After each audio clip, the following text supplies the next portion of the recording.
Dans cette vidéo, nous allons voir comment structurer un challenge dans Solvayce. Vous pouvez accéder à l'écran d'analyse en créant un nouveau challenge ou en ouvrant un challenge existant. C'est à partir de cette page que vous pourrez structurer un challenge, collaborer avec des collègues ou des experts, partager des documents ou encore créer des actions. L'interface de structuration se trouve au centre de la page. Pour éditer cette structure, vous pouvez soit utiliser le menu contextuel accessible en cliquant sur l'icône à droite du nœud, soit utiliser les raccourcis clavier que vous trouverez dans le menu d'aide.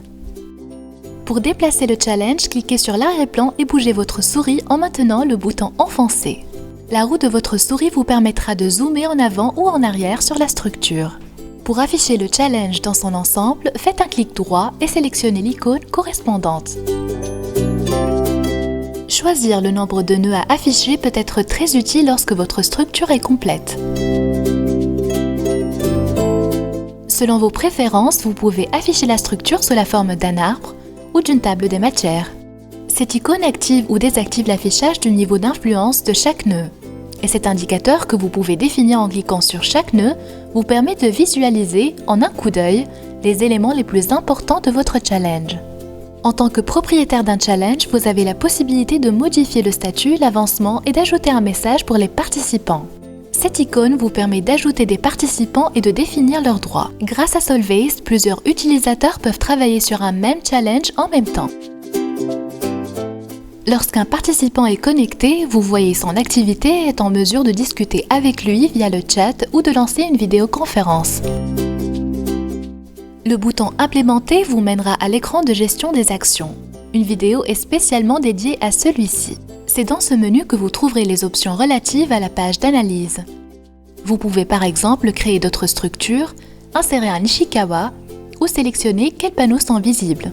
Quant à ce menu-ci, il contient des fonctions qui s'impliquent à l'ensemble du challenge. Vous pourrez par exemple remonter dans le temps. Gardez toutefois à l'esprit que toutes les modifications effectuées depuis le moment que vous choisissez seront perdues. Il vous est également possible d'imprimer la structure de votre challenge en page A3 ou de la traduire dans d'autres langues. L'option Nœud sélectionné ou challenge entier détermine l'affichage des informations dans le panneau situé en dessous, à savoir les documents, actions et commentaires. Tous les participants peuvent échanger des commentaires dans n'importe quelle partie de la structure. Si le problème auquel vous faites face a déjà été traité dans l'entreprise, Solvayce vous propose des suggestions basées sur cette connaissance accumulée.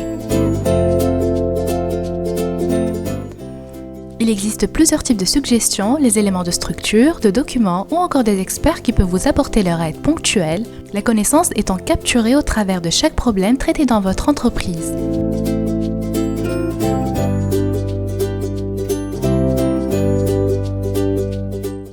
Maintenant que vous savez comment structurer votre challenge, n'hésitez pas à regarder la vidéo sur l'écran d'implémentation qui vous permet de gérer les actions identifiées.